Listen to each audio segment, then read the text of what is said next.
Friends 1879లో జర్మనీలో ఒక పిల్లవాడు జన్మించాడు. ఆ పిల్లవాడు చిన్నప్పటి నుంచి ఎవరితో మాట్లాడేవాడు కాదు. దీనివల్ల స్కూల్లో ఉండే టీచర్స్ కి స్టూడెంట్స్ కి ఎవరికి నచ్చేవాడు కాదు. ఒక రోజు అతని స్కూల్లో అందరినీ పెద్దయిన తర్వాత ఏమవుతారు అని అడిగితే ఆ అబ్బాయి మొత్తం సైంటిస్ట్ అవుతా అన్నాడు అని విని క్లాస్ లో ఉన్న వాళ్ళందరూ నవ్వడం మొదలు పెట్టారు. స్కూల్లో ఉండే టీచర్స్ అందరి దృష్టిలో ఇతను ఒక పనికిరాని దద్దమ్మ. స్కూల్ కాలేజ్ కి చెందిన వారు మార్క్స్ వస్తేనే తెలివైన వాళ్ళు.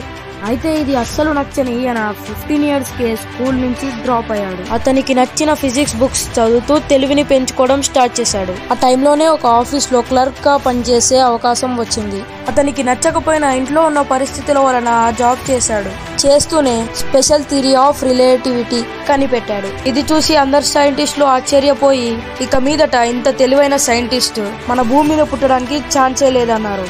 తన స్కూల్లో ఎందుకు పనికిరాని దద్దమ్మ అని చెప్పే ఈయన మన ఆల్బర్ట్ ఐన్స్టైన్ గారు.